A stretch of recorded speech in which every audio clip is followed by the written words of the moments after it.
Hello everyone, स्वागत है एक बार पुनः आप सभी का शिव कोचिंग क्लासेस पर। दोस्तों आज की इस वीडियो हम देखेंगे क्लास 11th बायोलॉजी। देखिए चैप्टर 1 यहाँ पे। चैप्टर 1 में देखिए आज का जो बेसिक टॉपिक है वो क्या है, टैक्सोनॉमी। ठीक है, टैक्सोनॉमी या इसको हम क्या बोलते हैं, टैक्सोनॉमी या वर्गीकी। ठीक है, तो आज हम देखेंगे वर्गीकी या टैक्सोनॉमी क्या होती है।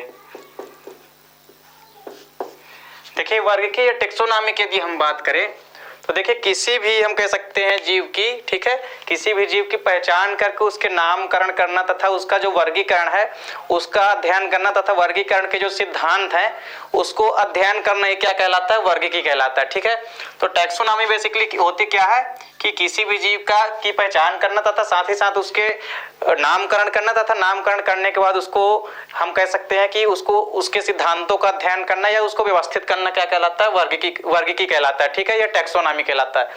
देखिए टैक्सोनॉमी की यदि हम बात करें तो टैक्सोनॉमी जो है वो दो शब्दों से मिलकर बना है। ठीक है, देखिए टैक्सो का मतलब क्या होता है इसमें, देखिए टैक्सो से बना है क्या, टैक्सान। टैक्सान का मतलब क्या होता है यहाँ पे, देखिए इसका मतलब होता है वर्गीकरण। ठीक है, देखिए टैक्सान से क्या बना है, टैक्सान पहला शब्द तो क्या हो गया, टैक्सोनॉमी जो है दो शब्दों से मिलकर बना है। ठीक है, पहला क्या है टैक्सान और दूसरा क्या है नॉमी। तो देखिए टैक्सॉन का मतलब क्या होता है, अरेंजमेंट। ठीक है, इसका मतलब क्या होता है, अरेंजमेंट।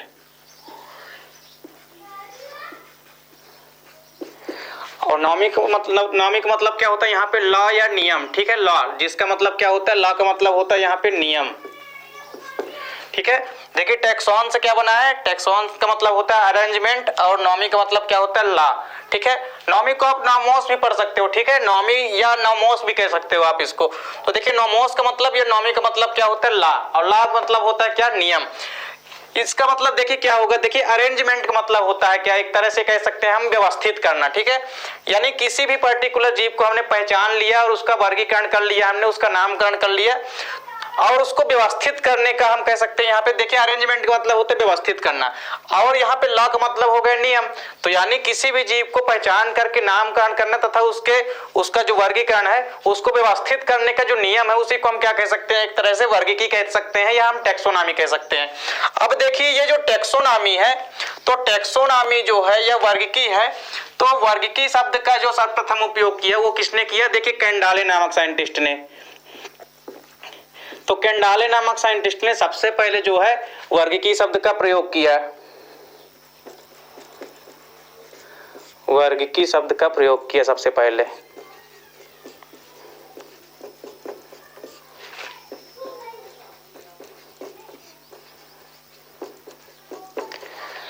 तो देखिए वर्गीकी शब्द का सबसे पहले प्रयोग किसने किया, कैंडाले नामक एक साइंटिस्ट थे, इन्होंने किया।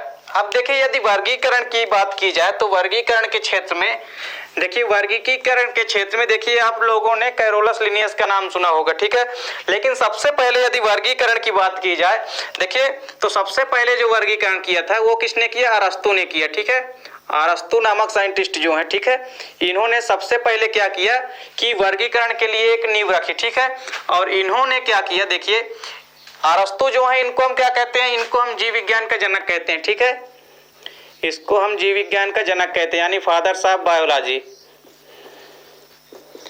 इनको हम क्या कहते हैं, जीव विज्ञान का जनक। और साथ ही साथ हम इनको क्या कहते हैं, इनको हम साथ ही साथ जंतु विज्ञान का भी जनक कहते हैं। ठीक है, यानी फादर्स ऑफ जूलॉजी, तो इनको जंतु विज्ञान का भी जनक कहते हैं, जंतु विज्ञान का जनक। अब देखिए ये जो अरस्तु है इनको जीव विज्ञान का जनक और साथ ही साथ जंतु विज्ञान का जनक कहा जाता है। देखिए इन्होंने क्या किया कि सबसे पहले जो संपूर्ण जीवधारी थे इन्होंने क्या किया, उसको इन्होंने सबसे पहले, इनकी एक पुस्तक है, ठीक है, इनकी एक बुक है, ठीक है, इनकी एक बुक है, जो बुक है, पुस्तक है, जिसका नाम क्या है, हिस्टोरिया एनिमेलियम। ठीक है, हिस्टोरिया एनिमेलियम। तो देखिए जो हिस्टोरिया एनिमेलियम है,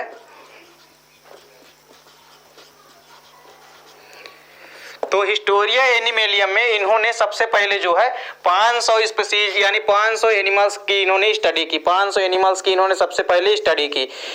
इसीलिए इनको जंतु विज्ञान का जनक कहा जाता है और इसी कारण से इनको जीव विज्ञान का भी जनक कहा जाता है। अब देखिए जो जीव विज्ञान के जनक है और जंतु विज्ञान के जनक जो अरस्तु हैं, देखिए इनकी बुक क्या है, हिस्टोरिया एनिमेलियम। इसमें इन्होंने 500 एनिमल्स का स्टडी किया सबसे पहले, इसी कारण से इनको क्या कहते हैं, जूलॉजी के जनक कहते हैं, यानी फादर्स ऑफ जूलॉजी। अब देखिए जो टैक्सोनॉमी है, यदि हम वर्गीकी की बात करें तो देखिए यहाँ पे क्या है कि जो अरस्तु थे तो इन्होंने संपूर्ण जीवधारियों को क्या किया कि रुधिर के रंग के आधार पे, यानी जो ब्लड का जो कलर है तो ब्लड के कलर के आधार पर इन्होंने क्या किया, संपूर्ण जीवधारियों को 2 समूहों में बांटा। ठीक है, इन्होंने क्या किया कि रुधिर के रंग के आधार पे, यानी ब्लड के कलर के आधार पे, देखिए रुधिर के रंग के आधार पे, तो रुधिर के रंग के आधार पे इन्होंने रुधिर के रंग के आधार पे संपूर्ण जीवधारियों को 2 भागों में विभाजित किया। रुधिर के रंग के आधार पर 2 भागों में विभाजित किया।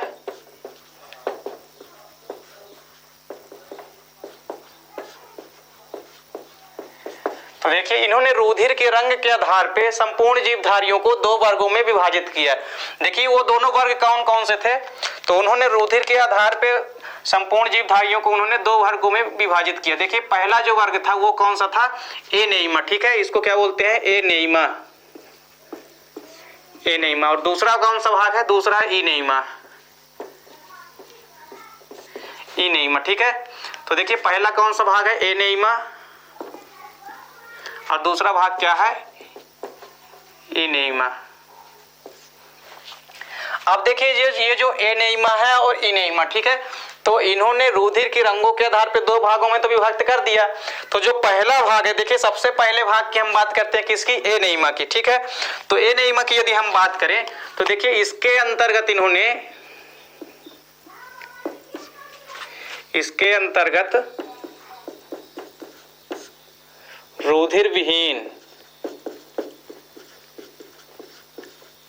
जंतुओं को रखा। देखिए इसके अंतर्गत इन्होंने क्या किया कि एनेइमा के अंतर्गत इन्होंने क्या किया कि ऐसे सभी जंतु जो कि रुधिर विहीन थे, यानी कि जिनमें रक्त जो है वो लाल रुधिर जो है, आरबीसी हम कह सकते हैं, जिसमें रुधिर क्या था, एब्सेंट था, तो इसके अंतर्गत उन्होंने रुधिर विहीन जंतुओं को रखा। ठीक है, इसके अंतर्गत इन्होंने कैसे जंतुओं को रखा, इसके अंतर्गत इन्होंने रुधिर विहीन जंतुओं को रखा। देखिए ऐसे सभी जंतु जिनमें की रुधिर क्या होता है, एब्सेंट होता है, उसको इन्होंने इसके अंतर्गत रखा। ठीक है, अब इसके बाद देखिए इसके बाद जो इनेइमा है, इसमें उन्होंने कैसे जंतुओं को रखा, इसमें उन्होंने लाल रुधिर युक्त जंतुओं को रखा, इसमें लाल रुधिर युक्त जंतुओं को रखा।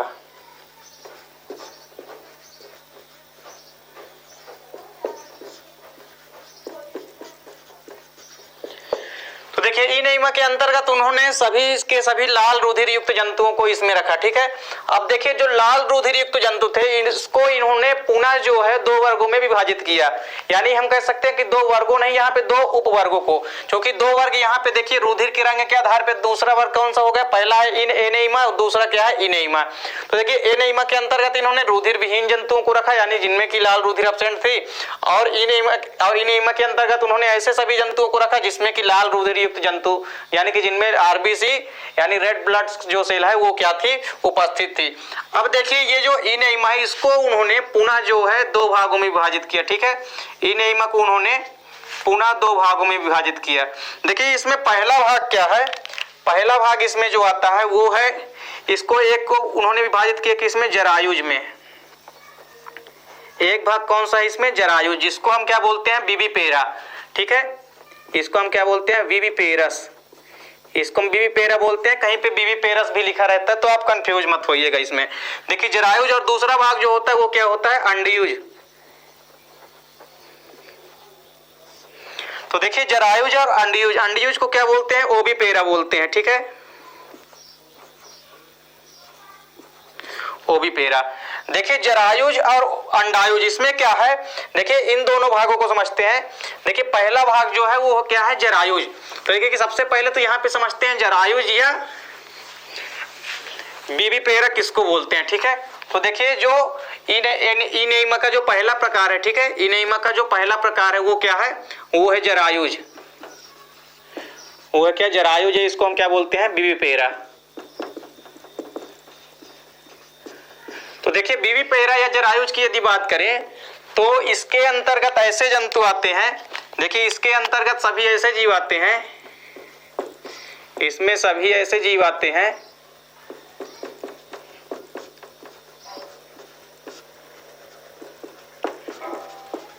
इसमें सभी ऐसे जीव आते हैं जो बच्चे को जन्म देते हैं, जो बच्चे को जन्म देते हैं।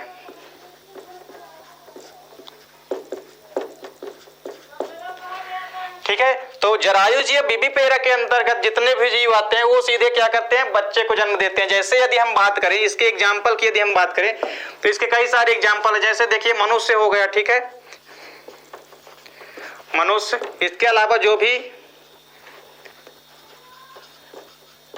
कुत्ता या कि पशु जो होते हैं, ठीक है, ये क्या होते हैं, ये अधिकतर क्या करते हैं, ये जो है पूरे के पूरे क्या करते हैं, जरायुज होते हैं या बीबी पेरस होते हैं। यानी ये सभी के सभी जीव जो है बच्चे को जन्म देते हैं, ठीक है। इसलिए ये सभी किसके अंतर्गत आते हैं, बीबी पेरा के अंतर्गत आते हैं, ठीक है। और इसके विपरीत देखिए जो दूसरा प्रकार है, जो दूसरा प्रकार है क्या, जरायुज हो गया। एनीमा दो प्रकार का होता था, ठीक है, एक तो था जरायुज और दूसरा क्या था, अंडयुज। अब देखिए दूसरा प्रकार क्या है, दूसरा प्रकार है क्या, अंडयुज। अंडयुज या इसको क्या बोलते हैं, ओबी पेरा। तो ओबी पेरा के अंतर्गत देखिए इसके अंतर्गत सभी अंडे देने वाले जीव आते हैं, ठीक है। देखिए इसके अंतर्गत सभी के सभी जो हैं, इसके अंतर्गत अंडे देने वाले जीव आते हैं।